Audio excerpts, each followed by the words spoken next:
finally home.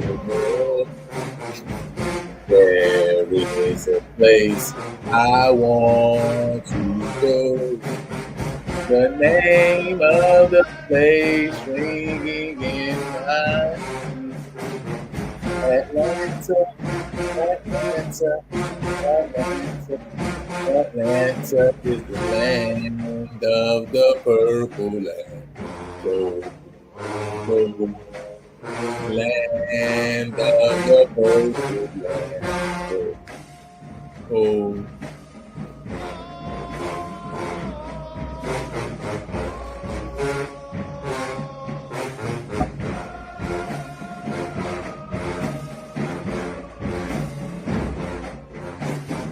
The name of the place ringing in me.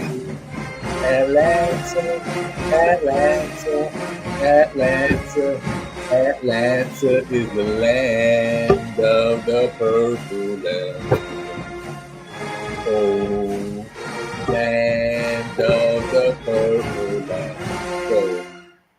Hey, listen.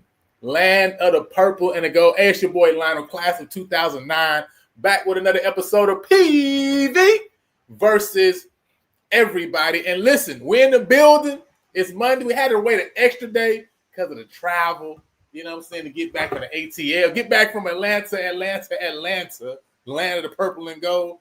But listen, we back in the building. We got an awesome show tonight. And listen, we got some special guests tonight, all right? We got some special guests. We got some champions in the building, all right?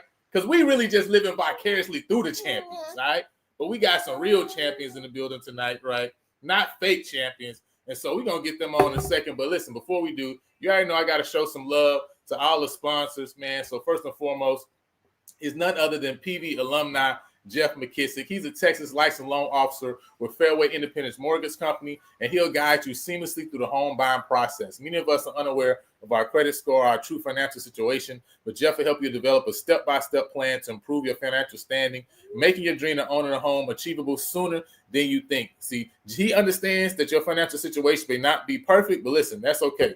The sooner you two start talking about the issues, the sooner you can achieve new heights. So don't let the fear of getting the new home of your dreams hold you back, right? From hosting those PV watch parties. Get started now on taking the first step towards your new home and the next big step in your life. Don't delay. Talk with Jeff today so you can be in your home tomorrow. And listen, once we get your money right, once we get the money in line, you know what I'm saying, with my boy Jeff, you already know we're going to find you a property. Because listen, I believe that just as God has a mansion for you in heaven, is just as surely as he has a special place for you reserved while on this earth. So I believe, listen, I'm just partnering with him to prepare a place for you. All right. So make sure you hit me up. You already see the information on the screen. If you're in the greater Houston area, all right, you know what I'm saying, from Prairie View all the way over. If you're talking about getting something to League City, talking about Humble, talking about it don't matter, right? You know what I'm saying? Hit up your boy. I got you. And listen, once we find the property, we'll make sure that is ready and is livable, all right? So when you're thinking big about your home purchase and want a thorough assessment of your biggest investment, you owe it to yourself to contact Big. That's Blueprint Improvement Group. Big provides home inspections in the greater Houston area and is owned and operated by proud PV mechanical engineer Neil Harris. He has experienced inspectors who use advanced tools and techniques to aspect every aspect of the property from the roof to the foundation. So visit thinkbig.com or text 713-259-0673 to book your home inspection. Support the team that supports the team. All right, support the team that supports the team. And listen, we got some big guys in the building tonight. All right, we got some champs in the building. But before we bring them up, I got to bring up my co-host, man, because listen, you know, hey, listen, the season is over. We talking about PV alum Jeff McKissick, what he doing. We talking about what I'm doing in the building. We talking about what that boy Neil Harris is doing. We got some more graduated seniors that's about to go out into the world and do some big things with that PV Nation brand behind them, right? We got some more people about to go really do some work and be champions in the workforce. So we're going to bring some of them on. But before then, hey, listen, Mr. Carey, Coach, how y'all doing, man? I know it was a tough one. Listen, I'm a Saints fan, so I understand about disappointment and hurt. Okay, it ain't nobody hurt like Saints fan out here because we believe we're supposed to have a couple more championships. And so this one made me feel just like the Minnesota Miracle made me feel when it was like we had it and we let it go, right? Had many opportunities. We're going to talk about it too, right? But Coach, how you feeling right now, man? Hey man, I'm good. Look, I'm not much on flying, so I flew up to the game and had a good flight, getting there, getting back. The other thing, so there's a couple things crazy. So we get off the plane in Atlanta, and we take the MARTA to the hotel. And Mr. One of the kid's name is Jamal Marsh, number 93. Yeah, so his mom is trying to get a ticket with us, and her hotel is close to where we are, but mine is a little bit further. So I tell Adam, you walk with Miss Marshall. I want to say that's the last name. You walk with Miss Marshall to her hotel, and then he was going to the Battle of the Bands. Man, why Adam say a dude lit up smoking some crack in the elevator on the way to I'm like, man, when he told me about it, I'm like, well, and he was like, I was getting ready to see if he thought he was gonna have to fight the dude, but he was like, I really didn't want to fight him because of the way he looked or whatever. So, but man, it was that started the weekend, so that should tell you everything about the Atlanta trip right there. Oh man. Man. How you feeling? How you holding up? I know. Listen, your Chiefs ain't looking too good right now. You know what I'm saying? So Prairie View was really your only hope. You know what I mean? So how you feeling right? Feeling bad because my home is looking like me right now. Was late to my flight. My book bag hit my leg, busted my knee. I could just feel the MCL ligament just. Oh my goodness! And so then Mahomes go and bust his ACL, so he's gonna have to get his knee rebuilt, and they're not going to the playoffs. So yeah, that wasn't much fun for me. So wasn't quite as adventurous as Coach, but it was adventurous enough. We were late. The app had the wrong terminal. That's how I ended up running. And then because I'm on Frontier, all my clothes are rolled up in my book bag. So of course the book bag was heavy, swung around and hit me. So I had to leave my cleats at home. Couldn't help Coach Jackson in that game.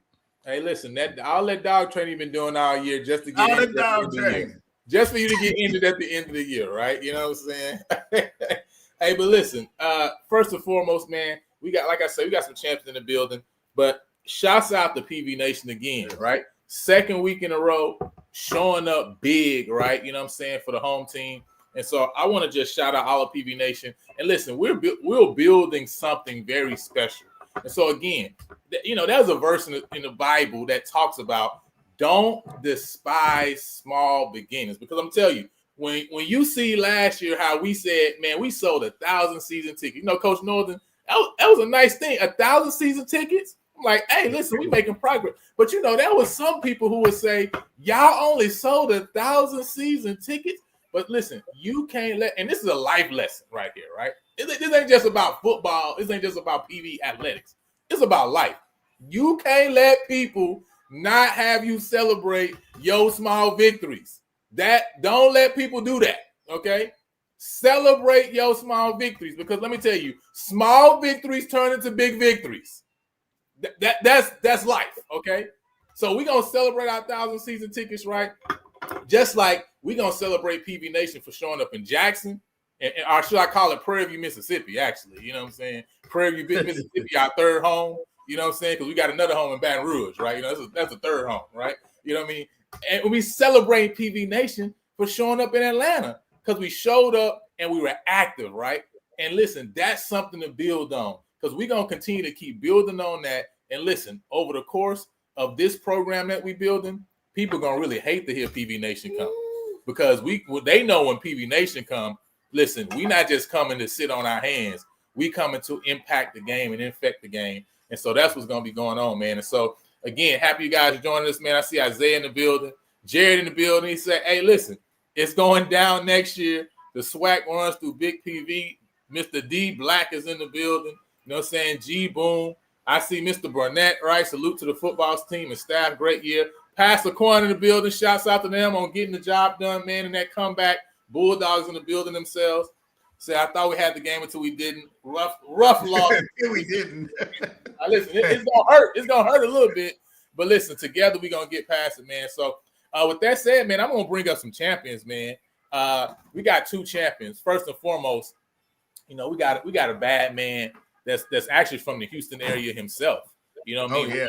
Yeah. Who made some big plays not only last year but this year.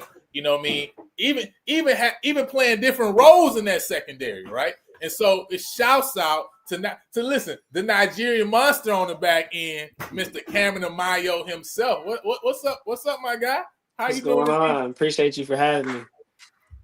Hey, man, we excited to have you in the building. And we also got another one, man. Mr. Carey always talks about his love for the meat eaters, right? You know what I'm saying? Love the meat eaters. Line and those on the D line as well. And so we're going to also have, none other than Mr. Elijah Sparks is in the building, you know what I'm saying, as well. Hey, man, how you doing, sir? What's going on? Hey, what's going on? Hey, wait a minute. Hey, we done made it. We here. That's my favorite meat eater, boy. Boy, did you see when that running back took the A gap and his arm just came out of nowhere? He didn't even put the whole body over there. That running back looked like he just hit some kind of hook, like on the aircraft carrier, where it just, ooh.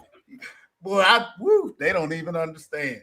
And see, you remember, Lionel, I told you, Sparks, I said he might be almost 400 pounds, but that quarterback looked behind him and he was still chasing him. He was just like, oh, man, it's the pain if he tackle you, I'm saying. My favorite meat eater. Welcome, my man. It's a blessing to be here, man. Thank y'all for having me.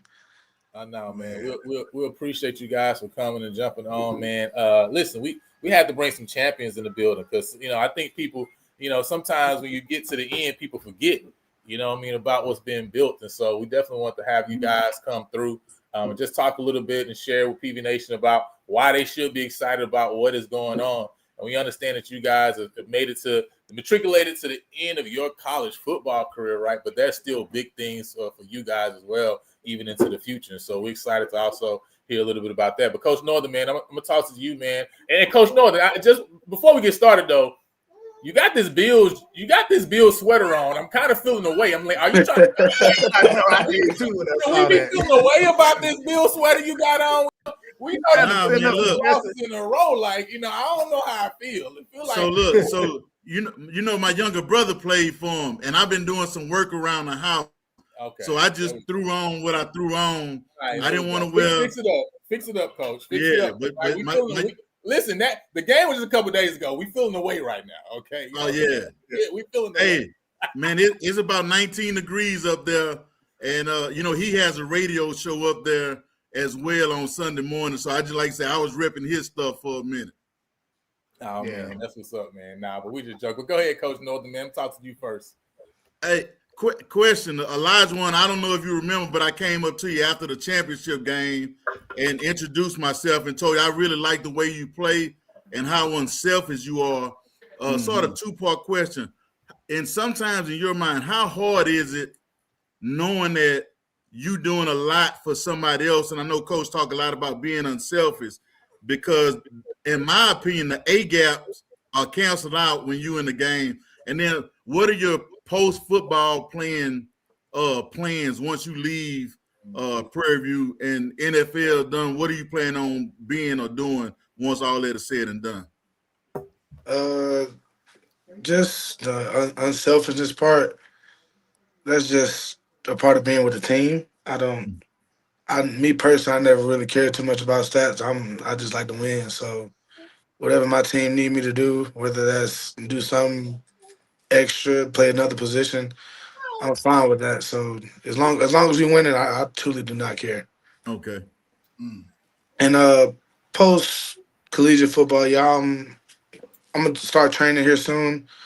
I'm definitely gonna try to participate in the pro day if we have one, or try to get into one after I get my physicals done, get everything healed up so I can train the right way. And but if that does not work out, I do want to go into coaching and get back to the game because it's just done a lot for me, and I know what it can do for the youth and for the guys that we're trying to build and see grow up and lead us in the future. So giving back that's gonna be one of the things I want to do. What's your major, if you don't mind me asking? I got my degree in interdisciplinary studies. Mm-hmm. So I got that this past May, and I'm trying to start my master's program to deal with sports management because the Mhm. end goal with coaching is at some point I do want to be a head coach in either the NFL or a highly touted university. So I will trying to finish that here soon, but yeah, that's what I want to do. Okay. Oh, that's good. Mr. So, Mickey. I had a question for both you guys. Well, especially for Spark, since he talked about coaching.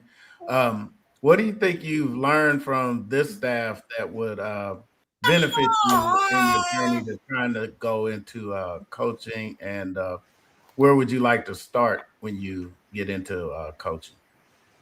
I've been with this staff for about 4 years. They were the first school I went to after I transferred the first time. Um, they just it just felt the same. It felt the same football wise with where I was coming from. It felt the same. It was no real drop off, even though it might have been a division lower. It felt the same in a sense, but off the field, they brought a different feel. Like the staff felt like family. Like I know if I'm ever in something, I need to talk to somebody. Out of all the coaches, I can get one of them. So if I just go 1 out of 10, it's 1 out of 10, but one of them's gonna pick up eventually. So it's just that, and they taught me how to. Coaching is it's not the same for everybody. Yeah, They say it's tailor made. So I started understanding that because me growing up, I only knew one. Like I can take hard because I never shied away from it. I learned at a young age. So when I saw them adapt to some guys and some guys you could really get into, but it's some guys you got to treat different so you don't lose them. yeah. That's a major thing that I think I picked up because I'm a type of guy. I'm gonna tell you how it is, and I want you to do the same with me. So that's how I was. That's one thing I learned with this staff. And Amayo, how did you adjust to PV? You know, your first HBCU experience. Was it what you expected, or a little bit much, or a little not as much? What did you? I would say honestly, the HBC experience was everything that I expected. I actually have some alum in my family, and being in the football world, I have teammates, former high school teammates that have been in the HBCU experience. So I kind of got everything that I expected. So I want to talk about, both of you guys obviously transferred in to Prairie View, right? I know Elijah one, right? You had a connection to Coach Jack, but obviously when Coach Jack even, made the decision to come over here to Prairie View, it's not like you saw with a lot of different coaches. You saw the coach from East Tennessee. I mean, basically the whole school, jumped in the portal and headed over, right? He didn't specifically do that, right? So what was it for you that made the determination that, hey, I think this would be the right spot for me to kind of have that last push with Coach Jackson here at PV, and then also Cameron, man, I know you were recruited by the previous staff. What was that experience like for you? And why did you make the decision to say, man, I think PV is the right spot for me? I know you're very talented, right, inside of that UTPV, right? You know what I'm saying? You guys are doing some great things on the D2 level there. But what was that kind of experience like? And how was it like playing in Houston, right? Where you that close to your family as well, too. So For me, I would say coming back to PV was really like coming home because, being from Houston, I knew that I would be able to have my whole family come out and to support me at my games, and it would be no problem at all. Whereas, being at UTPB was 8 hour drive. That means flights could be really expensive and things of that nature. So coming back to PV was like, Houston, I'm home, and being able to play for HBCU and grandma and grandpa being alum was just a really great thing for me. And Coach Jack coming in, honestly, when I looked at his resume, as far as you know, bringing Valdosta, to the national championship, I was like, man, if they could do that at the D2 level, I came from D2, and I know how hard it is to make it all the way to the national championship. I said, at the end of the day, there's a recipe on how to win. And I just knew after what they did at the D2 level, they already have my respect coming in. So I'm like, well, whatever it is that you need us to do, we're going to do it because I want to win. And if y'all can make it all the way to the national championship, I know for a fact we're gonna be able to win the swag. And that's what we were able to do. Wow, that's huge. Hey, I have a question for both of you guys. If you look back on just this season, what was your favorite game / environment to go to? And you guys have been in some big ones. What was your favorite one if you had to pick only one? And not any home games or Prairie View homecoming. Okay. Yeah, I could. I wasn't gonna mention those, but Cam, what you think? I'm not gonna lie, I'll have to go with the Celebration Bowl because I mean we played in an NFL stadium. Mm-hmm. Yep. I mean, that's like a dream come true. Most people don't ever get to step foot and actually play in an NFL stadium. Like that was an experience. Like most people that have dreams of going to the NFL, it was like for that one game, I'm like, man, I'm in the NFL today. And that's just the experience that I was able to take into it. I'm like, they sit in this locker room, they play in this game. They get the same pictures in the same hallway. Like I'm like, man, like this is the real deal right here. So I have to say that, yeah, that Celebration Bowl, that's gonna have to be number one for me. Okay. I personally have three. You cheating now? He said one. Yeah, Look, I'm gonna talk about number one. I'm gonna talk about he's number so one. big, he get three. We gonna let him get three since he's bigger than us. I'm gonna talk about the one. I'm gonna Okay. talk about the last one the most. But third had to be the Cotton Bowl. Mm. Oh, yeah, that one's yeah. Third was the Cotton Bowl. Second was Southern. It was great to have them very quiet. It was beautiful to have them very quiet. Yeah. Number one had to be, Get us. I have to agree. Number one, it was really a close between Southern, but number one was the Celebration Bowl. It just, I felt like we felt it, and I felt like we played like it, and it sucks the way it ended. But I had a great time playing in that game and just seeing my teammates fly around. I felt like that was probably the second fastest we played behind Jackson State, but I just felt like we had it. Mm. We had it. Yeah, and I think people, don't understand how good it feels to be a team that goes on a road and really shuts a home team's fans down. People just don't understand that, right? If you haven't had a chance to do that before. And so it's huge, right, to be able to almost feel like you taking the heart out of another team and taking that crowd away. And so interesting you mentioned like that Southern game because that I feel that way when I think about a lot of the games that I've had over the course of my previous time playing, right? But I want to ask, right, because you did mention the Cotton Bowl. That's a game that for a lot of people. When I talk about Prairie View, and obviously, one of my jobs is just to big up, not just the athletic department, but the university in general. When I talk about the Cotton Bowl, a lot of people don't understand that Prairie View plays in a game like that, right? You know what I'm saying? Can y'all talk about what your experience is? Because I know some people that are from like that DF Dub area. I know, like, Chase, for example, from Terrell, right? He has a cousin, uncle, right, who's played at Prairie View, so he understands. He's seen that from the stands, and now he had a chance to experience that the last 2 years as a player. But for a lot of people, they don't know until they're there. What was that experience like playing in the Cotton Bowl for both of you guys, and a lot of them, especially for you, obviously having a chance to play even at a bigger P4 level, right? You know what I'm saying? What was that experience seeing that on this FCS level? I just know people like good football, so for them to show up, I just knew it had to be some good football played there, and especially coming to the school, I didn't know about all the rivalries. I didn't know about all the. I didn't know how. I love HBCU Twitter. I do. It gives me something to look at after the game because a lot of people didn't know we were going to be what we were, and it was just great to like see them like have to bite their tongue just for a little bit. They got to sit on that for 365 days. So that's what I liked about it. But it's just having the opportunity to like I didn't play much. I was there, but I just didn't play much. So like being able to play in it It's like you just feel it. Like if you played in big games before, you just feel it now. I love that environment. What about you, Cameron? Yeah, that State Fair Classic is something That like was Juan great. said. You don't know much about these type of games unless you're in it. Like so, transferring into PD, my teammates were trying to tell me like, man, that Labor Day Classic, hey, that State Fair Classic, and Yeah, even I'm starting to learn about other classic games. Like we're not the only schools in the SWAC with yeah, classic games. Like there's other big time classic games that I don't know about, but I'm like, man, I didn't know that.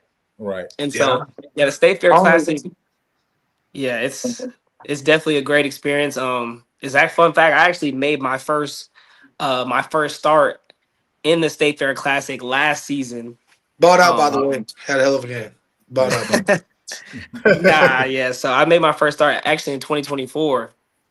Um, so in the State Fair Classic game, and I just didn't realize how big of a deal it was because people love the fair and Dallas. They show up and they show out when it comes to the State Fair Classic. So being able to play in a big time game like that, I'm not sure how many people, what is it, like maybe 20, 30,000 people. You 60. looking, oh, it was 60? 60. 61. Yeah, so Yeah. 60,000 people, absolutely insane. I mean, as a college athlete, you dream of being able to play in a game like that. Cause we all want that P4, P5 experience. And I think, that Cotton Bowl is about the closest you're gonna get to that.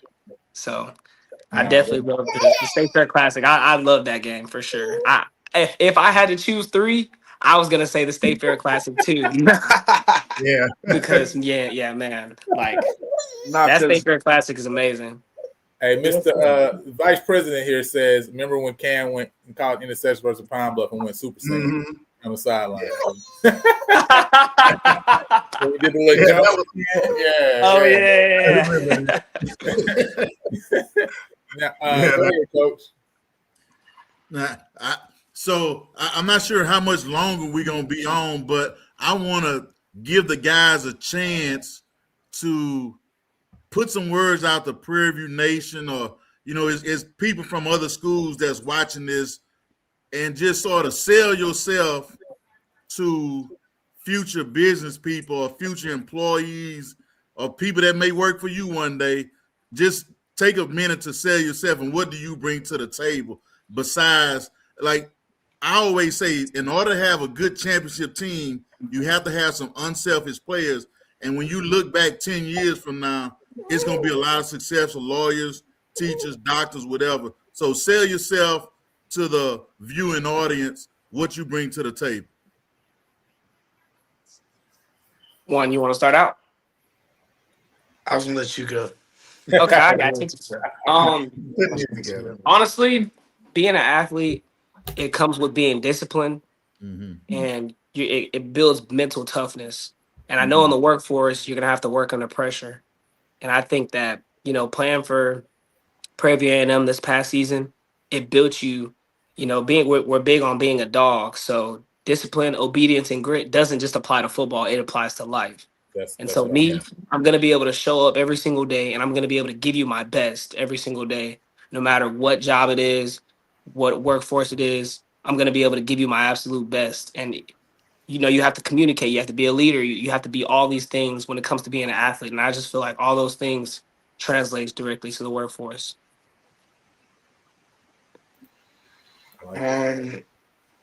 Yeah, it's really just about the discipline because it just helps you so much because being a college student, you Mhm. have college friends that aren't athletes, and you see they can have fun on a Wednesday night, Yep. and because I got to be up at 7 o'clock in the morning I can't be out till 2, 3 in the morning having fun. So I just think that helps me just being able to know I'm like Cam, so I'm just gonna be there, like because I know essentially you're paying me to do a job. Like Yeah. you're paying me to be at practice. You're paying me to be on time. You're paying me to be a guy you can look up to. So there is no room for error, I don't think, because Cam knows that if anybody slips up, anybody can get it. No matter if you're a guy that's a leader or you're a guy that don't play that much, you're gonna get the same, get into you the same. So in the workforce, how smart would it be to say I didn't show up because I had to go out and have a couple drinks?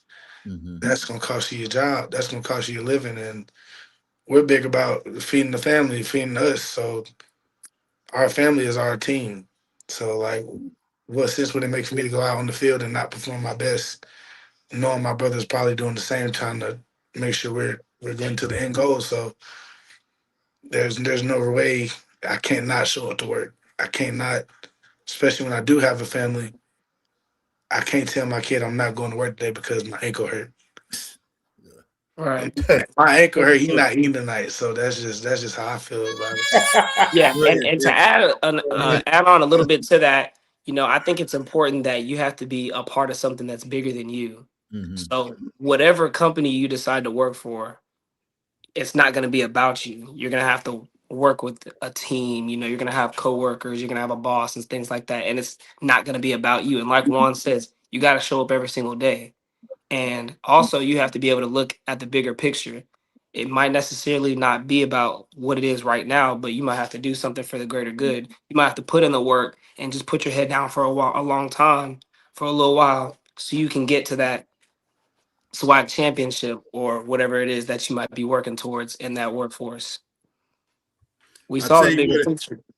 if I had a company, I hire you guys. I always tell guys they'll take a 2.5 student athlete over a 3.0 student that doesn't do anything, and they'll take a 2.5 championship athlete over a 3.5 because all the qualities that you guys said. And you talk about that dog mentality, getting up, the sacrifice.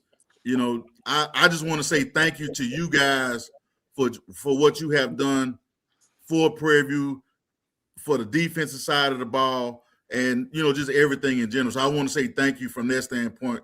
And like I said, I know you're gonna look back a few years and the future's gonna be bright, not only for you guys, but for your teammates that have that same mentality. Thank you again. Yes, sir. We Well, appreciate it. thank y'all for supporting us and Yeah, showing because up showing up every game. like you said, it's some of these guys' first time at HBCU, and me being from Birmingham, I only knew about two HBCUs and the Magic City Classic. So it just felt like a welcoming environment, and I just thank y'all for having us. Yeah, no problem, man. And, before y'all exit out, man, Coach Jackson made a statement at the end of the post game conference saying, this is the SWAC now runs through 290 West, right? Runs through Prairie View, and obviously a lot of people, just like this year, they look at that and say, yeah, they just talking, right? Atlanta.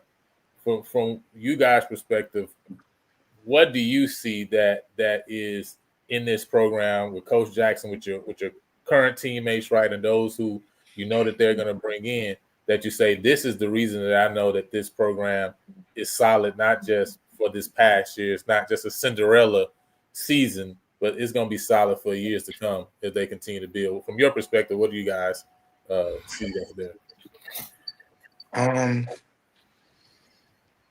Have you all ever seen the picture of the dogs in the horse stables and they're racing, but it's a cheetah sitting in the stable? Like when I knew how Coach Jackson, especially after how we lost last year, I knew what his approach was going to be into this year. And funny enough, being on in his leadership council at the last school, he was like very personal with us, and we were very personal with him. So we saw his name's in job opening. So we suspected that last year was probably our last run together. So that's one of the reasons we had the run we had. But we talked about it, like, especially going up a level, like he knew what he was doing. And I watched his press conference, and I watched him work while I was in the portal, and I always knew I was probably gonna follow him, but I did the recruiting deal, but I knew I was gonna follow him. But I knew coming in, those guys, they did it. I know they did what I did, so I understand for some, we were cut from the same cloth for a little bit, so we knew what each other was about, and it was really just about getting together and gelling. And I think we did that pretty good. But with Coach Jack and the way he came out, that wasn't really new to me. That was just like him being him. And so to see people attack him like that, it was just like I just can't wait for the first game. 'Cause I really I couldn't wait to get here and to train and be with the guys that were already here. I just couldn't wait to train because, and I knew the guys he was bringing with him. Like I knew what we were about, so I just knew like at some point everybody was gonna see it. It was just gonna be great to see him see it. Makes sense. Honestly, I can go ahead and tell y'all that we have a bright future ahead because the way Coach Jack runs the program, nobody is bigger than the program. And just off of that, I think that's just going to separate a lot of schools because I feel like other coaching staff that I've been a part of, there might be exceptions like, oh well, that's our top guy. I might let him get away with it. Like here, we cut a lot of guys along the way.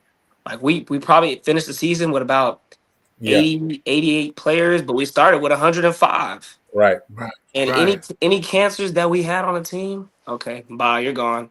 Oh, you started for us game one, you're gone. You started for us game two, you're gone. Like it didn't matter who it was. If it was anybody that was a cancer to the team that felt like they were bigger than the program, they were gonna be gone. And so it doesn't matter, how much talent the team has because everybody's gonna be talented. But I just feel like with the way he runs things, we out-programmed Texas Southern. We out-programmed Alcorn. We out-programmed Jackson State and all these teams. It didn't come back. It didn't come down to, oh, well, we're more talented than you. We're going to win.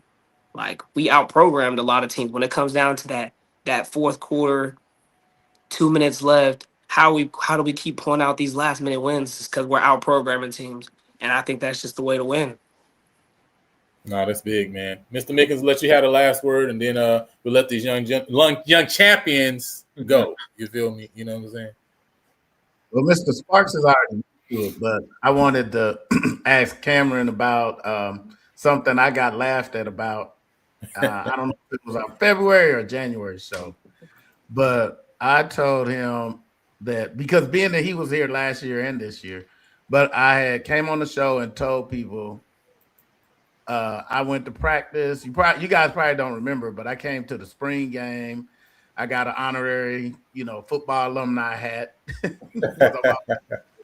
And but I told them, the young ladies that bring the players the water, they don't walk, they run, they get it to them. I said they're even moving more crisp. All that with the kickers having to kick through a bunch of water, making your starting quarterback live. Everything was different. And everybody said, you don't know what you're talking about. You're stupid. Okay, I only play high school football, but I still know what football look like. And when you pay attention to how everybody does everything, then it makes a big difference. So, Cameron, would you say that was an accurate assessment of what I saw, that everybody moved different this year? That was very accurate. Because not every program does that. And like you said, making your quarterback live in the spring game and, spraying water all over your kickers to make sure they're prepared. Like they will do whatever it takes to win. They try to give you the best preparation possible as close to game day as you can get. And I think that's why we were so successful. Yeah, that's what's up, man. Hey, listen. Oh, go ahead. Yeah, Hey, he's been doing that for a while. We're lining up the starting quarterback 4 weeks before the season starts, just to see who's gonna start the year. So when I saw he was doing it here, I was like, okay, as long as nothing's changed, we're gonna have a chance. So yeah. He said. I think early on he said, "Listen, if he can't make it to the first game, then he can't be by the podium with me anyway, right? You know what I'm saying? So I might as well find out right now, right? You know what I mean? But hey, with the way we was running QB power these last few weeks, we need a quarterback to be able to be live, right? Yeah, he had to be tough. so that's a tough joker too. Hey, listen, shouts out I knew he can run, and I said a lot of the years, like, because I asked him throughout the season, like, why don't he like to run that much? He's like an improviser, but the way he runs QB power, he earned my respect a lot this year. So yeah. Hey, listen, Sure. they make sure them jokers that run QB power put an elbow on you, right? Him and TC. You know what I'm saying? And Tevin, TC's, Tevin done ran a couple safeties over, you know what I'm saying, in a couple early games too. So and he's a lightning in the ball. A ball to be that big. Man. it's crazy. You know what I mean? But hey, say how y'all hurting everybody else quarterback? No. That is true though. That's Because that quarterback not live week Man. 3 of fall camp. Because we had multiple. The quarterback Saturday. He came up after the game. He thought it was personal. It's just business, brother. It's just you on the other team today. So hey, a listen. lot of quarterbacks just didn't finish their game, and it's just it is what it is. That just is what it is, man. But hey, listen, we appreciate you, Young Kings, man. Thank Obviously, you connected with a big PV network. You're talking about over 84,000 alum, right, all over.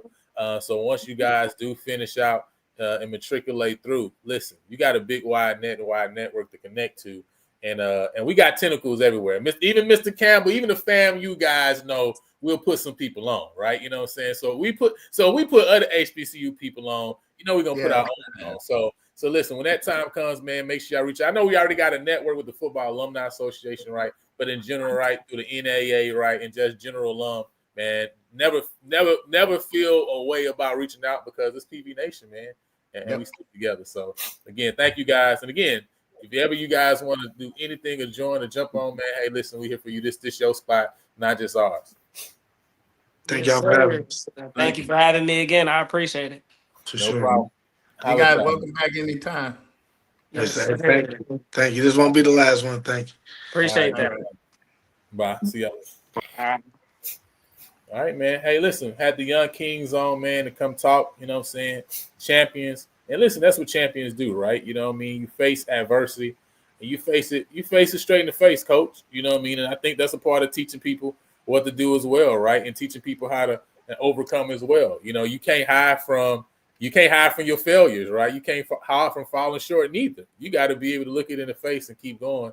And so shouts out to them and all the other, gentlemen too as well, because some other guys wanted to jump on, just didn't have the ability tonight. You know what I mean? But again, right, I think that shows the heart of a champion and also what Coach Jackson is putting inside of these young men for them willing to say, man, I don't have no fear coming and talking about, me not reaching my goals or me falling short, because at the end of the day, that's what you got to learn to do. You know what I mean? So I think the biggest thing that they're going to take away from this, even though you hate to sort of lose or learn a lesson in a loss, is like guys that play football, I'm going to say HBU students in particular have a different grind.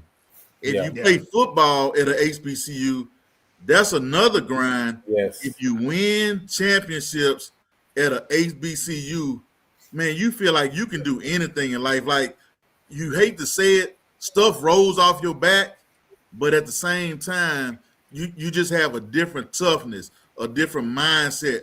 Like 4:30 in the morning don't bother you, 12 o'clock at night don't bother you. So it's just a different grind. That's why when I see those guys, I tell them I appreciate them, especially if they play the game the right way.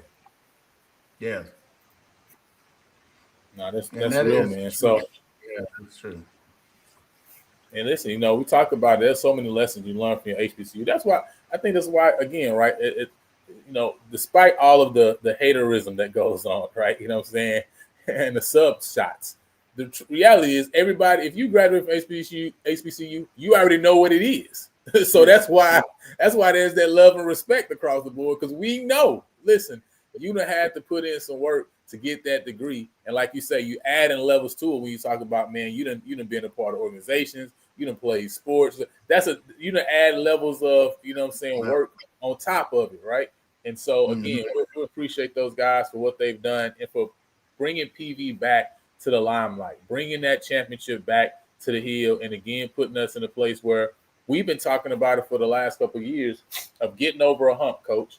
And they was able to help this team to get over a hump. So all the guys, you're talking about, and I'm not going to remember all, right? But Mo Miles, you're talking about Daenerys Hollywood, right? You're talking about a Trevor Randall, right? Talking about Sterling Roberts, Kennedy Parker. You know what I mean? Talking about Lamar J. McDowell. You talk about all these guys, these seniors, Calvin, you know what I'm saying, McMillan, C.K. Carter, all these different guys, Jeremy Mawali.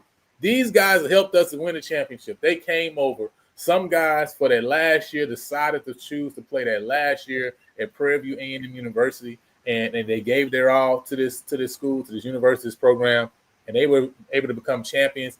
And because they were able to become champions, they made the whole university champions. They made all the alumni champions, right? That's the reality. What they did was not just put a ring on their finger. They actually made the university a champion again. A university that's done so much and that's aiming for R1 status. That's what we're doing right now. We're aiming for R1 status in research. We're a university that's looking to continue to build. Just started a whole new allied health program, public health We're doing some amazing things just university-wide.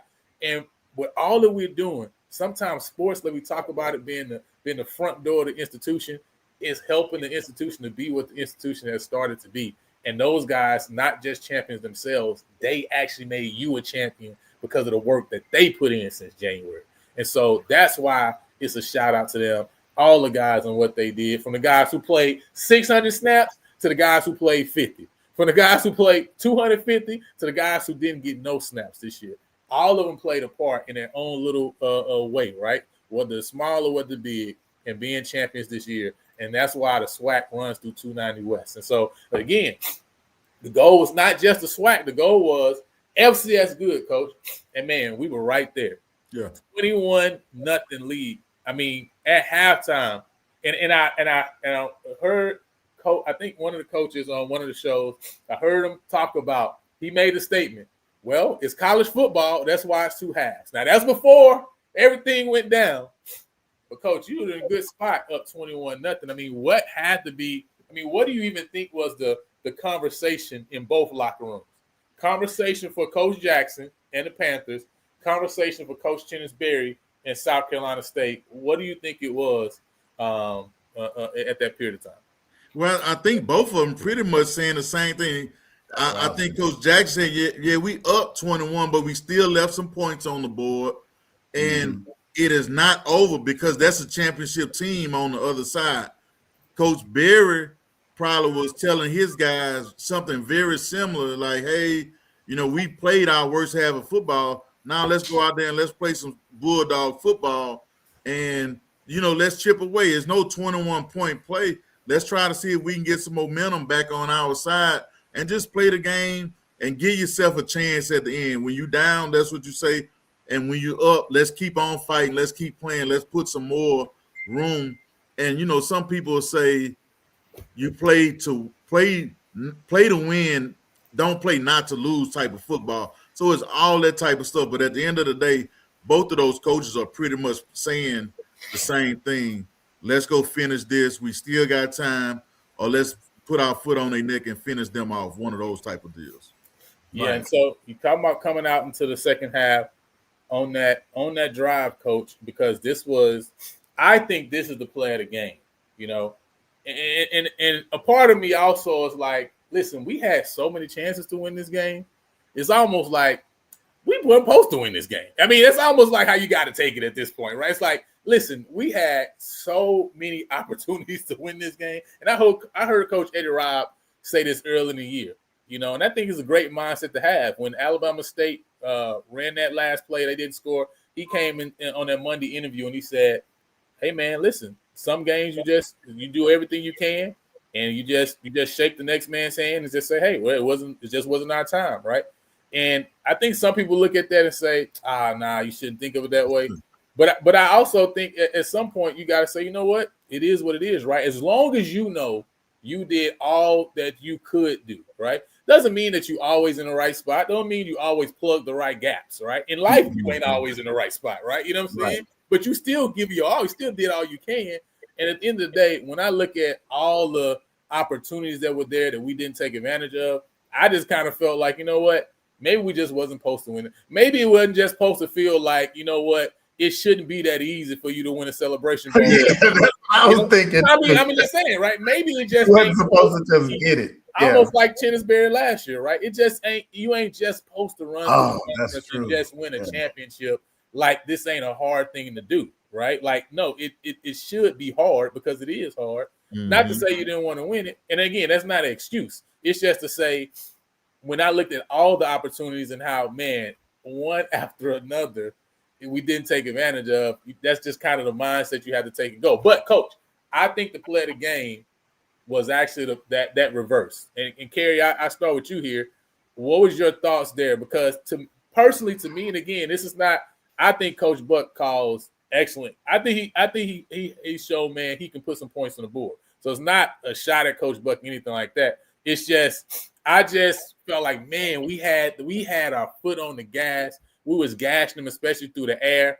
And the running game wasn't there, and I feel like maybe that was the reason he probably looked at you having a reverse. That's what I was thinking. He did why he did on the ground, right? You know what I mean? Just like man, we would just gash him so much through the air. What was your thoughts there on just that on that play, man? And I know people talk about Chase could have just ate the ball, but it's like you still trying to run the play. Well, see, so, I had a thought on that when they said, well, and Coach Northern can answer it different, but I understand what they're saying. And like Coach Northern said, I think the way we were gashing them with the pass, I would have threw it, but it's easy to say Monday morning because if it got tipped and picked off and an easy pick six, then everybody said, why are we still throwing the ball? We could have ran it. So, but with that reverse, I've seen that play go two different ways. Right. All season. If he ate the ball, then he would have got killed right there. But I've seen people, because the person did grab him, if he could have got the ball to Dennis, he'd probably still be running. So I don't know if you could really say, oh, he should have just kept it and fell to the ground, and I think, Dennis, it was so much traffic, but looking at the play, and I have to see it again on TV, it looked like if he'd have caught it, it wouldn't have been a loss. And I think it just was kind of like, it was just bang, bang. The end, I think it was, blew up the play so quickly. Yeah. And it was just, you usually go ahead and pitch it because how many times you see the quarterback get grabbed and just as they're getting hit, the ball flies out his hand and the jet sweep guy is gone. I would have went straight up the field, but that's easy for us to say because if that play had worked, then nobody's talking about that was a terrible call because I think, like Coach Northern said, that's one of those plays that if it worked, it kind of keeps them from pinning their ears back and just knifing straight in. So it's just, and the thing is, people want to blame the fumble, but that defense wanted to win too, and that was a really good defense. That was a really weird game because neither defense would let the other team run the ball. And so it came down to a bunch of, and I think that was kind of one of the reasons they ran that. But it's just that the defense executed that one play. That defense executed better, and you just don't know they did. If we had won, nobody would be, really tripping on that call. Nobody will be talking about it at the end of the day. Listen, you nitpick when you lose, not when you win. That's how it works. But now coaches say nothing you allow in the loss, you should allow in the win. But listen, Mr. J. Hill says, why we didn't run the ball? Well, listen, we ran about 30 times for 55 yards. So we tried to run. It ain't like we didn't try to run the ball. Let's be clear. Both teams tried to run. What did you see from South Carolina State defensively? Of how did they take away the run? Because I was kind of shocked that we wasn't able to be at least a little more productive on the ground. What did you see from them to show that this is why they were able to take the run game away from us in this game? Well, I think the biggest part of it, they rock, what we call rock. They brought down one safety or another a couple times to get to an 8-man box, especially when Prairie View was in what most people call either 20 or 11 personnel when Jones or when they had the H-backs on the field and it looked like 2 backs were in the back. I mean, they just brought 8 guys out, but that's why they struggle so much on pass defense.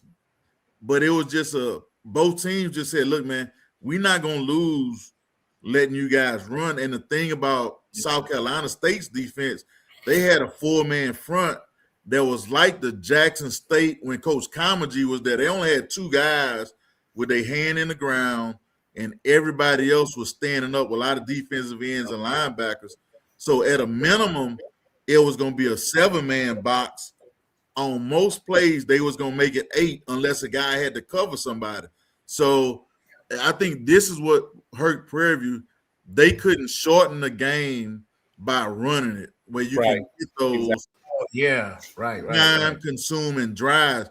And if you think about it, you know, a couple times on maybe a 2nd and 5 or a 3rd and 5, lo and behold, it's an 80 or 90-yard touchdown or a 50-yard pass, which you don't take the 10 to 12 play drive because you're getting the big chunk plays, which is good, but it's sort of counterproductive to putting somebody away. That, you know, just say the 12 or 14 play drive versus Jackson State that took 8 minutes off the clock. Right. They didn't have that this week. And I think that's one of the things that hurt the Panthers, not being able to shorten the game.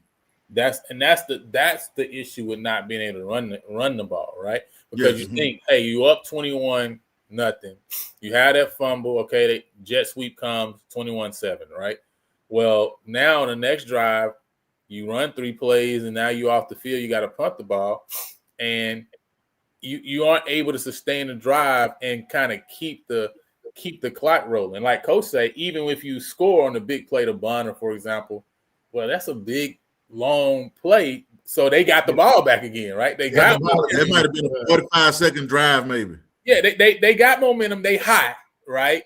Yeah, you score, but man, and again, you never taking points off the board. It ain't like, hey, Bonner, lay at the 1-yard line, right? No, we're not doing that, right? You know what I'm saying? Like, get to the end zone. But just the reality situation is, right, this team just went 7, 14, 21.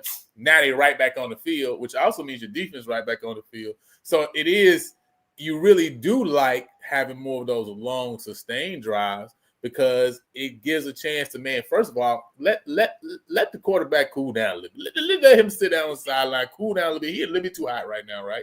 Joker's on the heater. Yeah, he's a little bit high. You know, it's like NBA Jam. You just got to move the ball around a little bit. Let that fire come down a little bit, right? That boy is on NBA Jam fire, all right? Listen, everything he touched was going. Y'all remember NBA Jam? Everything Stubblefield was touching that second half was going in, okay? It sure did, yeah. It just was what it was. And so when you can sustain drives on your end, it just made the game a little bit more difficult versus like we talked about Jackson. Remember Jackson game, they only had, 45 plays, I think, that game? Mm-hmm. You're 7 or something. So, again, you were able to shorten the game in that way. And so I think, yeah, you're right, Coach. I think not being able to run the ball, and even though South Carolina State couldn't run the ball, well, they're coming from behind anyway. So they're lessening. They know that they really can't. It ain't time for them to use the running game. They got to get back in the game, right? And so for them, it's not a problem. But for us, it became an issue for us not being able to sustain drives. And if I think there was one key that kind of we wish we could get back is like being able to kind of sustain some more drives and being able to convert on some short and, third and shorts, because that's going to take some time off the clock, start winding things down. But by the time you get to early fourth quarter, game tied already. It's a completely different game, right? And so Coach, man, when you just kind of look at outside of that, and I know people point to the last that play in the fourth overtime, which I think most of us didn't think it was good, right? Even some of the replay ESPN, right, say it probably should be overturned. The issue was they called a touchdown on the field. I feel like he was kind of even quick on calling a touchdown, personally. You know what I'm saying? But at the end of the day, to me, I don't look at that as okay, hey, it is what it is, because like I say, Coach, we had so many opportunities to win this game before that point. We even had a chance to score after that, right? You know what I'm saying? We had the ball after that. We score. It's back to 0-0, and now we're going again in fifth overtime. So what was your thoughts just on kind of that last fourth quarter and also overtime, just kind of how things went down the stretch? It's particularly to me, I feel like in that fourth quarter after South Carolina State tied it up, and man, we had a chance to block the field goal too. That's what I say. When I say there was so many. Oh, that penalty killed me. Yeah, we blocked it. No, he missed the block. He literally was there. That he got through. Yeah. Now, he had a couple others that he got through the line of scrimmage and, didn't have the hands low enough. The ball went under him, around him, over him, just different things like that. You even had maybe a drop interception here or there, a back shoulder throw on a couple of corner routes. So, they ran some China concepts and the ball barely got through to the wide receiver in some crucial situations. So it was just almost like it wasn't meant to be because of the chances that you had to end it. It didn't go your way. So many. We probably can count about 6 or 7 yes, sir. opportunities this game to essentially end the game, right? It doesn't end the game. There's a couple that would have ended the game, right? But then there's a couple more that essentially end the game, right? You talk about the long 3rd and 4th downs, right? Yes. Converted. How many times all season has this defense given up? One long 3rd down conversion or one long 4th down conversion. We gave up multiple this game, coach. You know what I'm saying? Literally the guys in front of the kicker after it's 35-34, no penalty, and we missed how did the ball even get through? You know what I'm saying? He's standing right in front. It's just some crazy stuff, right? But at the end of the day, and that's why I'd say sometimes you have to say, you know what? This just the HBCU world letting us know it's not supposed to be this easy. so we gonna calm this down because it needs to be a little bit harder than this. All right, you know what I'm saying? But only thing I would say, I feel like in that 4th quarter, coach, we had about 2 minutes left. I think a minute 50 seconds left, and I feel like all year we've been very aggressive. You know what I'm saying? We've been aggressive. That's just what we've been all year, right? You know what I'm saying? Mentality-wise, going and getting them, going, even in that Jackson game, going for it on 4th down on like our 45-yard line, right? To me, we've been very aggressive, right? And I think the 4th quarter, the last 2 minutes, when all season with Cam, our 2-minute drives, almost every game we kind of use the 2-minute drive with Cam, we moved the ball down the field. I don't think in any game I look back at, there's been any drive that we didn't move the ball down the field, right? Did we win those games or did we score is a different question. But did we get the ball downfield to put us in position to score every game, right? So to me, I feel like we were so conservative on those 3 play calls.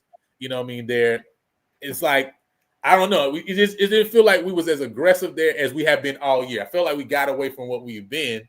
And then I think I understand. Listen, if he makes this kick, right, we're not having a conversation, obviously.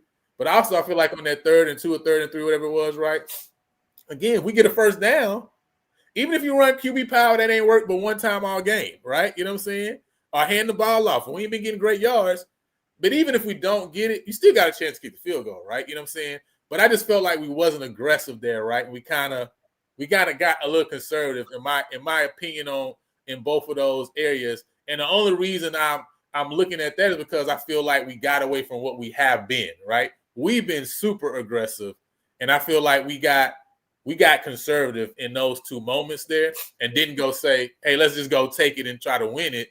We just said, "You know what? Let's kind of calm down and see if we can go and just get out of here with the kick," right? Instead of because on the play before that, Neil, Dennis actually beats the cornerback, right? Mm-hmm. And I'm not gonna lie, like he got 2 hands on him. I'm just being honest, right? You know, I don't blame the referees for anything, right? But the reality is he got 2 hands on him. That's why he can't even extend to go get it, right? Because he probably gonna score a touchdown if he catch that pass, by the way, because he behind him, right? Yeah. It was a good throw from Cam. The only reason it looks like it's overthrown because literally he gets held to not get there, right? Mm-hmm. So my thing is, why? I mean, we only need 3 yards, right? Why not go and try to get 3 yards there, coach? So that's my question, right? I know, again, if we kick the field goal, make it. I know I'm not having this conversation, coach, but we didn't make it, right? So that's why I'm asking the question, you know? I mean, it's just a couple ways you can look at it. You know, do you risk a turnover at that point because you sort of playing with house money because you got – I'm assuming you're talking about when Prairie View got the interception, then got the ball back. On that series in overtime. That's the series I'm talking about, yeah. And then I think you went back to late in the ball game in regulation, it was a receiver coming on a crossing route. I'm not sure if the ball got tipped, but the DB, a linebacker that was covering, was falling down, and the ball was a little bit behind him. Had they got that one, it may have been another long scoring play for the Panthers. But I'll put it like this: I don't think anybody that's a Prairie View fan thought when they lined up to kick that kick that it was a bad idea because of the situation that we were in. I'm gonna say we against Jackson State. Yeah. 3 field goals in that game. Yeah, he had 3 field goals. And I'll tell you this, and I really want to curse, but if you are a Prairie View fan or student that is sending messages to that young man, you a sorry individual. Yeah. That's the kind of stuff, and I hate to say it, that's the kind of stuff that really gets somebody hurt. You talking to a true freshman, not a senior on his way out the door, a true freshman, and you sending a guy a message online. You a sorry individual as far as I'm concerned. And I mean, I just don't even know what to say, but I just think we took for granted that kick was made. And I never thought that kick was not going to be made. Yeah, for sure. And I've been on that end where we have a chance to win a game at Southern late like that. And we were up the same situation, moving the ball up and down, out everything, and sometimes it just don't go your way. But I just say this. I never thought that young man would miss one kick, less more 2, inside of 50 yards. So, but that's the way it goes sometimes. Hey, listen, and listen, and first of all, if there's anybody who's sending any kind of craziness to that young man, then first of all, you need to check yourself. Because that's not what we about here at PV Nation. That's definitely not what we about here at PV versus everybody. Listen, we believe in. Listen, like I said on the alumni page, we won together and we lost together, right? You know what I'm saying? The administration, the alumni, the fans, the students, the players, the coaches, we won the SWAC championship, and the alumni, the administration, the fans, the coaches, the students, the players lost the Celebration Bowl. We all together. You know what I'm saying? It wasn't on one individual. It wasn't just on the kicker. It wasn't just on Coach Jackson. It wasn't just on the defense. It was also on the administration. It was also on the fans. Listen, we was a little bit louder, we would have won the game. That's facts. Yeah. You know what I'm saying? If the band would have played the right song at the right time, we'd have won the game. On everybody. On everybody. We went down 21-7. They should have been playing Atlanta. And this ain't a shot to a marching storm, right? My point is bigger, right? My point is we won together and we lost together. And listen, we gonna win more together. But we gonna win more together because we together. We together, yes. That's the reason we gonna win, right? So listen, we only here because he hit 3 out of 3. Let's be clear. That's right. If anybody talking about, you know what I'm saying, a young man who missed the first kick, we only beat Texas Southern because he made a kick. He done made multiple kicks for us throughout the years, right? You know what I'm saying? So everybody done played a part in the success that PV Nation has had over the years. And while we hold each other accountable, right? While we can still say, man, was that a good call? Or, you know what, we got to make a better tackle there. Just like we can say, man, more fans got to come to that game. Or the Marching Storm need to be more involved. Or the administration need to do more for game day. We can hold everybody accountable at the same time, but we still together though. You know what I'm saying? It ain't. We ain't putting it on one person or another person. We all gonna be accountable. We all gonna, just like Coach Jack said, he gonna go back and see and evaluate what we can do to the next Celebration Bowl. The PV Nation gonna go back and say what we gonna do to be able to get to the next Celebration Bowl, because we all together. We all accountable to one another, and we gonna get there. We got to get there. Got to get there. So, I just want to make that clear.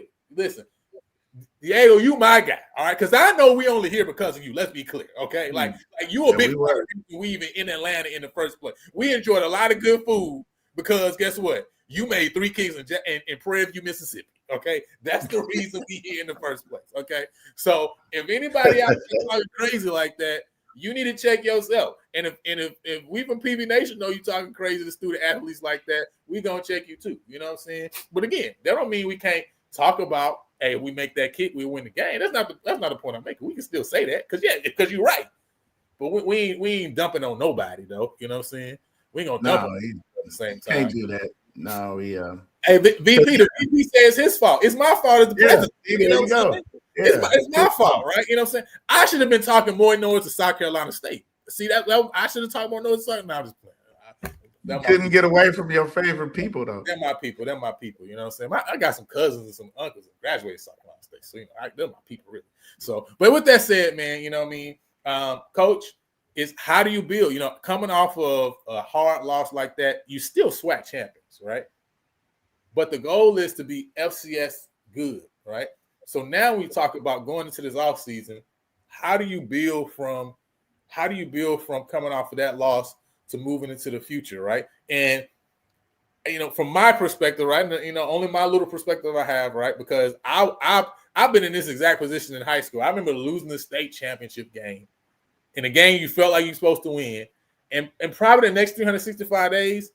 While I'm doing homework, I'm thinking about getting back to that game, right? Like while I'm in the park playing, I'm thinking about getting back to that game. Like that's the only thing that was on my mind and on the whole team's mind that next year until we get back and we win the game, right? Get back. I mean, so I can only imagine how the players is coming back feel, the coaches, right, as well. But from your perspective, you know, how do you build from where you were when you got to the top of the mountain, but you got over the one hump, right? That's been the huge hump for Prairie View, by the way. You got over the huge hump that Prairie View been trying to get over, which is a SWAC championship hump. But then you got to that Celebration Bowl hump, and you kind of fell short. You didn't have enough to go over. How do you build back up for next year? Do you feel like it's not even hard because of the momentum you built throughout this year? Oh no, it's way harder than people think now. Yeah, because first of all, people are not going to take Prairie View for granted, which I think they tend to do when you go to different places. I think anytime Prairie View play, and I'm just talking about from a football standpoint, anytime they play against Southern Grambling, Jackson State, those people think that they ought to beat Prairie View because they still old Prairie View, which hadn't been for a while.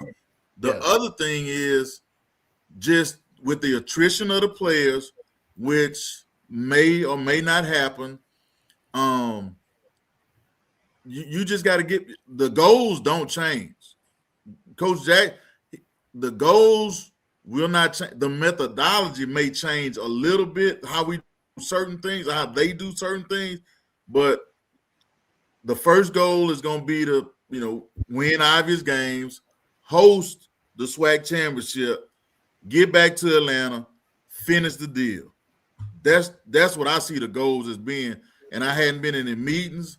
I had a chance to talk to Coach Jackson after the game, and I was in one of those, I don't know what to say to a guy. I don't deal with certain situations well, so I just avoid them.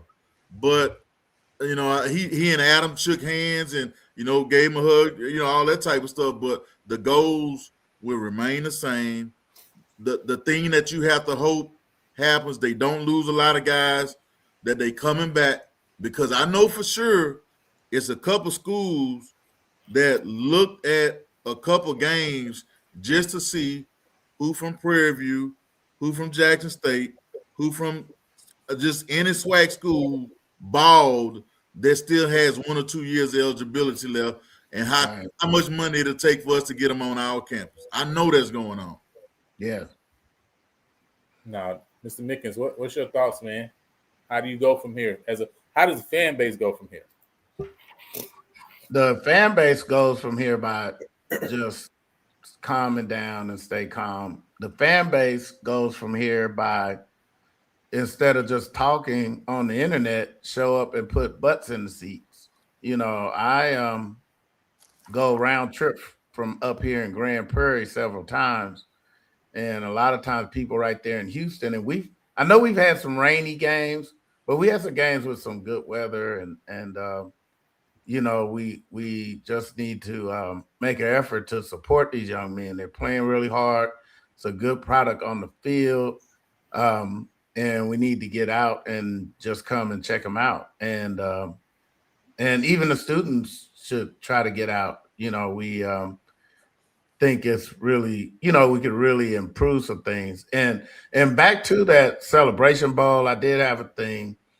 Everybody is being these attendance police, and I don't know if it's even logistically possible, but my little ticket is $161 a piece.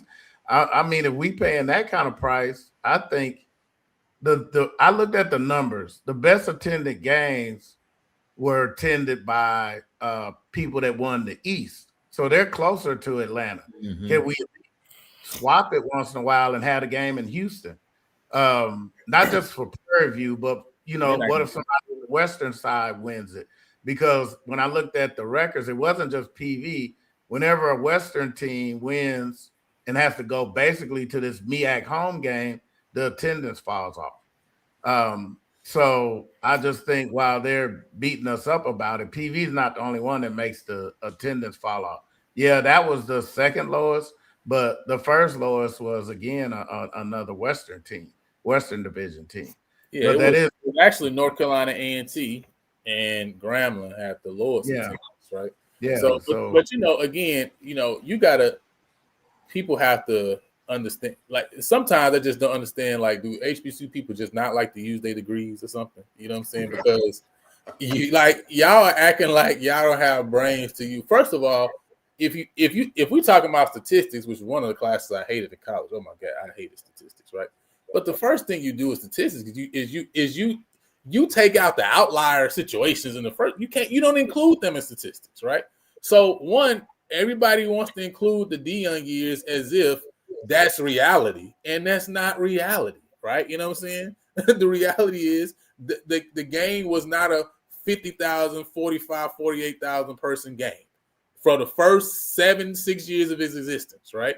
That was outliers because of Deion Sanders, right? And so if you take those two games out, the reality is the midpoint of the Celebration Bowl is a 35,000. It's a 35,000 person attended game on average when you look at all the other games attended. The highest game was actually Florida A&M and Howard that year, right? Even last year was less. So when we talk about attendance queens and all that, it was 36,000 last year, right? You know what I'm saying? Why? Because really that's the average of the game. It is what it is, right? That's the average of the game, right? And so when you talk about the overall attendance, everything is 25, 26, 30, 31, 35, 36, 37, and 41. That's the reality of the attendance of the Celebration Bowl. Again, because you can't really look at the 2 years that if you look at all the Deion games, everywhere he went, all the games were crazy packed, right? Yes. This is just what it was. And you gotta realize this is right after COVID when they were giving out money all over in the government too, right? That's a part of reality.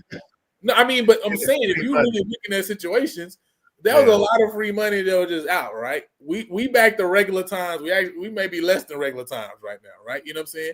So the money ain't as available for people like it also was just during that time too as well. So the truth is, if you look at the regular attendance, it's about 35, 36,000. That's the actual average number of the Celebration Bowl when you take out the two outlier years. So, which to me, we look at it as bad because we're looking at Magic City Classic, State Fair Classic, Bayou Classic. We looking at those games, right, and saying, man, look at those big numbers and look at Celebration Bowl. But no, let's look at bowls, period, right, and realize that bowl game is still, even at the 27,000 this year, it's still doing more numbers than a lot of P4 bowl games. That's why when people have arguments with me, I guess that's why people don't like me, Coach, because y'all can't just say stuff to me and make me get riled up because the numbers tell you when to get riled up or not.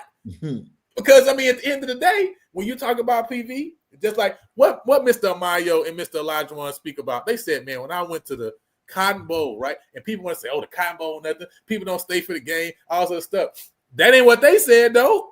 They said, man, they looked and saw, they thought it was 20, 30,000. It's like, oh, it was 60,000. And what I say, how many other FCS programs playing for the 60,000? 20,000, 15,000 every single year. And I'm not including away games like Southern that Mr. Elijah say they love that game. I'm not even including away games. That's just those general games that we play. No, you don't got other FCS programs doing that. So even when you talk about Prairie View, this is a first world. We have first world arguments, right? You know what I'm saying? So again, Celebration Bowl, whether attendance is 27,000 or 37,000, it's still great numbers for bowl games. Like, when are y'all gonna understand that? Those are great numbers for bowl games.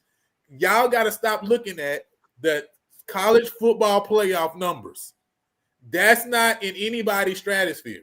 Look at the numbers for Washington versus Oregon in a random bowl. That's a number to look at. And those are two those are huge programs with huge alumni bases with a lot of money. And they bowl ain't get more numbers than our bowl did. Even this year, with a fan base like PV that y'all say don't travel, it still ain't get numbers like our bowl game did. So again, even if you're talking about regular game, bruh, the bowls get good numbers.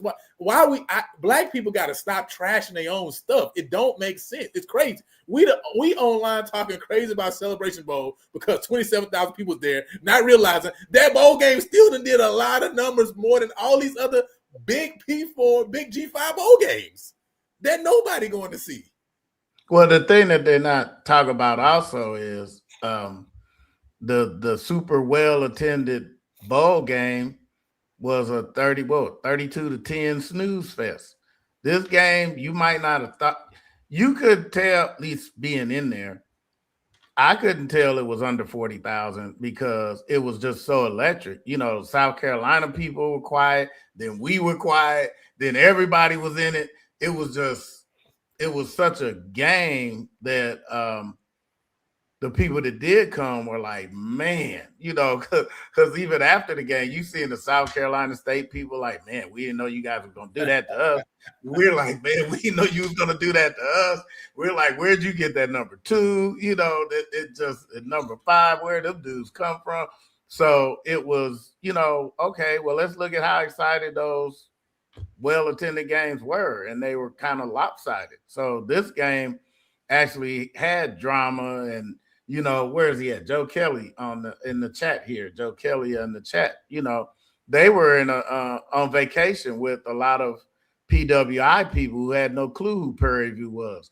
But the game was the only game they could watch on the cruise ship and on the big TV. They were rooting for PV by the end of the game because the game got so exciting.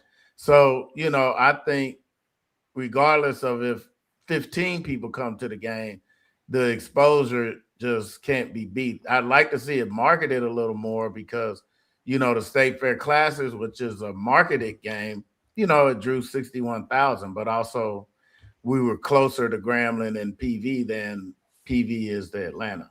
So, you know, it's definitely interesting. But for the fans, I'm sorry I got us off track. For the fans, I think they got to get engaged. I was excited also while we were down there to, if you don't mind, Lionel, if you show them a little picture I got right here. Oh, you got it. Yep. Oh, there we go. Look at these people. Probably don't know who they are, right? Because you don't see them without the uniform. Those are regular season champs right there. Yes, those are our champs. These champs were down there in Atlanta supporting the champs. So we start getting more of that. And shout out to the volleyball ladies. And these are seniors. They have some plans after school. Even met one of them that's an engineer. So how many of your bigger schools have volleyball engineers? You know, so that's really, really cool. I was excited to see them there. They came up and kicked it with the bros in our little suite, and we fed them and, you know, entertained them, and, you know, they had a good time. So, but I just wanted to know, you know, you said we didn't come, you know, the team, the champions came down to support the champions. So shout out to them. And, but I just wanted to let people know that we support each other. So we just got to multiply that out. And I think we can do some big things. We get trolled a lot because a lot of our competition, they're scared of what Prairie View can be. They can be FCS good. You saw how good the ladies got in volleyball. They won a lot of out-of-conference games. So, we could end up getting good just as well in football. So, hey, that's hilarious. Okay, Prince. Attendance broke a record. Hey, shout out to Black Prince. He was down in Atlanta. Hey, as well. that is so funny. I'm not gonna lie. But yeah, good time. So that's all we need. Fans to stay calm. Maybe take a break from football. Watch some, basketball. I don't know. You know what I'm saying? Yeah, watch a little basketball and wait until February for the signing day. My coaching bag. I got my little coaching team about to start working on. Right, we about to go win this championship. We finished second last year. You know what I'm saying? So I guess that's why we finished second this year. So we're gonna finish first. So then PV gonna finish. Yeah, finish first this time. Yeah, gotta get there. But yeah, man. I would say too before we close off. I think we build a momentum though, right? And I think there's a lot of great things that's going on. I think one of my issues is just, and a lot of it does. I think there are some things that need to be alumni led, of course, right? But I think also there has to be a partnership between like students, alumni, community, administration, right? And I think there's a little bit more that I wish we would be seeing from the administration side of things to spearhead a lot of the big collective, right? You know what I'm saying? From the alumni and the students in the community, and I think we could I think we could get there quicker, right? You know what I'm saying? I think what we're seeing a lot now is a lot of grassroots stuff, which is good because I think the grassroots stuff is sustainable, especially when it's alumni that's leading it. And I think it builds a good cohesiveness that can kind of build and grow. But I think it just would take longer that way, right? You know what I'm saying? If it's coming from that side. But we are building, again, right? And I think at the end of the day, we just got to keep that momentum. And I think what we need to do in planning, right, is to start early, right? As soon as the schedule drops in February, signing day, I think we know we got Tarleton, for example, week 0. Instead of waiting until the week of, instead of starting to promote the game the week of, how about we promote the game a couple months early? How about we start already getting plans for buses? How about we already plan for student buses? Like, why can't we already have all those things? A lot of the things we saw us do these last 2 weeks of the season that brought great fan attendance, right? Again, because those numbers wasn't like 12,000, 15,000 was there. But guess what? That 5,000, whatever that was there, man, that was some impactful. Oh, they were in it. Those games, right? Yeah. At the Atlanta, whatever the number was at Atlanta, right? We impacted the game because we was there. So my thing is, we can do the same things we've been doing, but plan it early so that we got time to get our ducks in a row, right? We got time to get our duckies. Why can't, like, I know somebody talk about rotating. I don't like rotating the Celebration Bowl. Have the same place so we all know where to go. We all know where it's going to be. I don't have to ask no questions, right? I know exactly when it's going to be. I know exactly the day, exactly the time. But how about we get some spearheading going? Why can't the university come and say, hey, we've already blocked out some rooms that we made a deal with in Atlanta for these 3 hotels that are this amount away from the Celebration Bowl. Matter of fact, we got every tier and every level. For y'all who like the ball and act like y'all ball and got a lot of money, we got a hotel for you. For y'all who want to be middle class and splurge, but know y'all ain't got to have some more money at home for Christmas, we're going to have a hotel for you. And for y'all who just trying to be there, but really, that's me. Trying to have to fly back, you know what I'm saying? And, you know what I'm saying? Fly back on standby. We got a hotel for you, right? Like, we got a hotel for all y'all, right? You know what I'm saying? Head in a sink. That's all My point is, why can't the university already do that and spearhead that and put that in place? Why can't the university already have Sam's Limousine or whatever on standby and say, hey, we're renting these buses for this day, right? We're having them wait on hold. And because we rent them, we letting them know early, maybe we get them at a price that's lower instead of the price we're getting because we're doing it a week ahead of time, right? Why can't we just do that? Why can't we already plan and already have a sign up for students saying, hey, we're going to the Celebration Bowl. Whether Prairie View actually gets there or not, the students could actually still go to Celebration Bowl. By the way. Couldn't they still go? Why not already plan it out? They get to go out of the bands the day before, right? On Friday. They get to go to the Celebration Bowl on Saturday, and then they got other alumni and other events and stuff that's going on throughout the time. Some of them you can just latch on after you find out what team's there, right? If Howard there, Howard gonna have this thing. We're gonna let them go by this Howard thing that's going on. But you can already have that planned out, can't you? You don't have to wait till the week before to plan it out. And so my thing at the end of the day is, we just got to do stuff we just got to plan stuff out and act like a tier 1 institution that we are. You know what I'm saying? Just plan stuff out, because if we do that, we could get, not only could we take the 7 to 12 bus, whatever it was, to Jackson, we probably could take 2025 because we didn't plan it out ahead of time. You see what I'm saying? So my thing is, that's all we got to do. All we got to do is plan ahead. We know the schedule. Just Tarleton, Stephenville is right up the road. We already need to be working with the Dallas alumni chapter, the Fort Worth alumni chapter, and the Houston alumni chapter, saying, hey, we're taking this bus at this time of this game, and the university athletic department's already gonna go and get an allotment of tickets, right? That you're gonna give to these alumni bases and allow them to sell it and package it with their bus or with their whatever. The alumni association, every game we play, you got to tailgate. Because if you got to tailgate, it's like you expect the people to come. If you only got to tailgate for 1 or 2 or 3 games, well, then you should know ain't no, who coming. You ain't got no free food for us. Why we even going? You know what I'm saying? Like, we spending money for a ticket. You can at least plan a tailgate and have some food there for us, right? You know what I'm saying? Like, Coach, all I'm saying is it could actually be done. We just got to start planning it in February instead of December 1st. That's my thing. That's my argument. I agree with that. Like I said, I'm in agreement. I tell you what, a couple things that I would like to see is, what do the applications to Prairie View look like after this? And I'm gonna tell you this. So I've been at 3 schools as a student athlete at Southern. We went from not being good to winning 2 championships in football, and you couldn't hardly find a place to park in the commuter parking lots on campus. Right. I went to Grambling after Grambling had gone, I want to say 3-8, 3 years in a row, to where we won 3 championships in a row.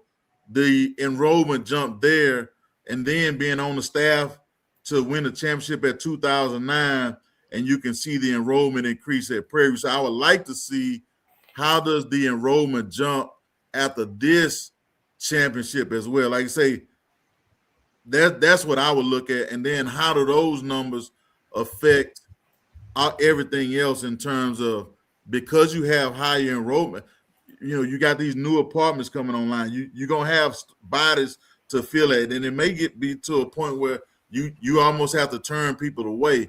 But I'm looking to see, how does this championship affect the application and enrollment at Prairie View for the next few years? Because you always say it's the front porch, but shoot, it's the driveway, the grass being cut, all at the porch, the backyard, the swimming pool.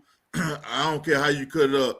A winning football, your basketball team getting to the big dance, that's a big deal because everybody sees that. So I chalk it up to that. But I'm looking forward to see, how does that affect. And then people wonder why do coaches get so much money. Things like this is why coaches get paid so much money. Yeah. Not the amount of money they bring in. And that's a great poke. I know, Coach, we just passed 10,000 this year for the first time, right? And so we passed that 10,000 mark. The reality is, and I know, our foreign relations, the foreign relations ambassador for PV Nation, Mr. Isaiah Wilson, he always talks about, we heading toward that 15,000, especially as the football team wins. You mentioned Southern, right? Grambling, North Carolina A&T was another school that saw a huge jump in enrollment, right? You know what I'm saying? When they were winning those couple of years. And so it's also going to happen here. That's just the reality, right? With what the school has and the great programming, and then now being on a national stage, getting that exposure because of the football team, winning multiple championships, it's going to happen, right? And again, what that does is just trickle down, because you got to think that more student enrollment increases the amount of money into athletics.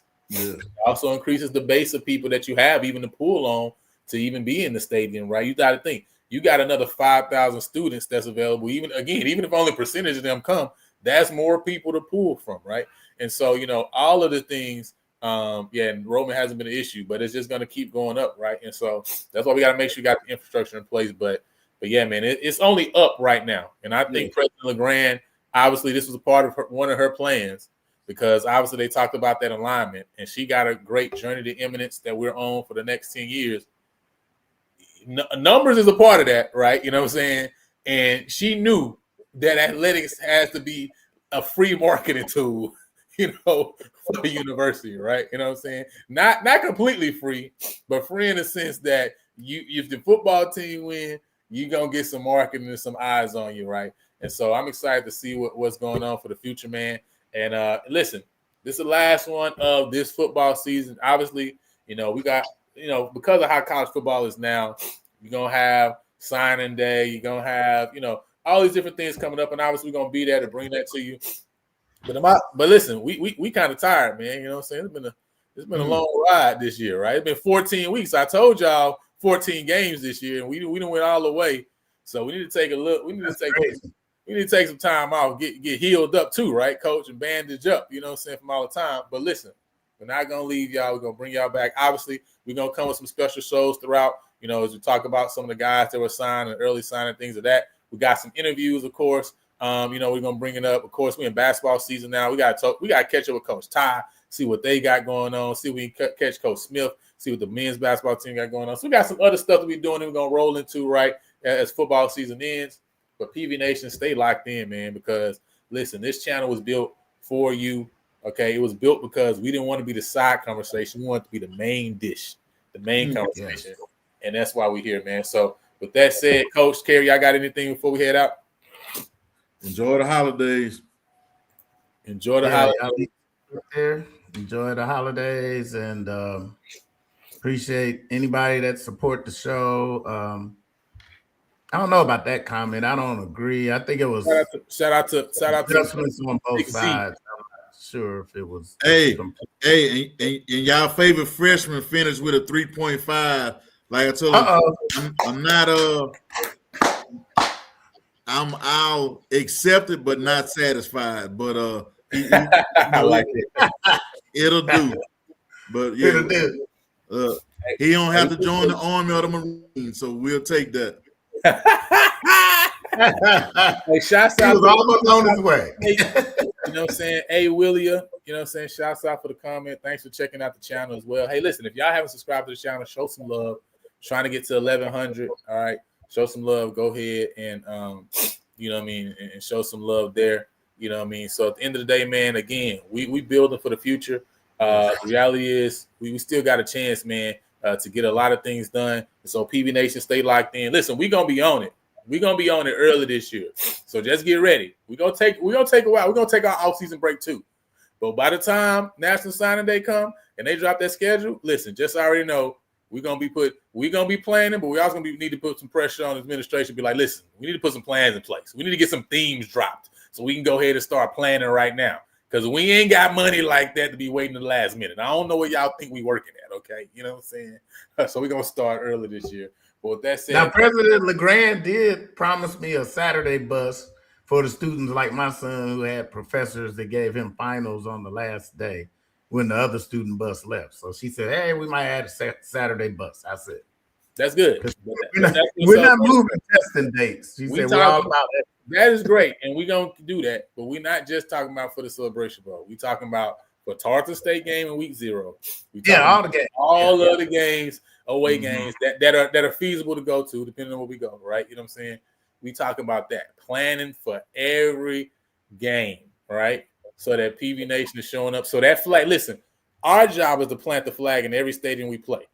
It don't matter if we're in Michigan State, which we showed up there, but we got to get a flag every game. That flag is an indication that we there. That's our job for the moving forward. That's right. I don't care what we play. We play South Dakota. Somebody, at least one person, got to be there to put that flag in that state and let them know PV Nation here. Okay, that's our job. Our job to bring them flags to the state. I love how we got flags everywhere. It's crazy. Like I mean, I done seen some. Oh, that PV-12 flag is hilarious, right? You know what I'm saying? Yeah. I done seen some flags. Like I guess that's just our thing at this point. We just gonna be the flag school apparently because we done had so many flags in the stands. I mean, I don't even think people can see the game. Okay, so many flags. But listen, hey, that's just gonna be our thing, right? We gonna bring the flags to the game, right? That's what we gonna do. So with that said, man, we'll holler at y'all.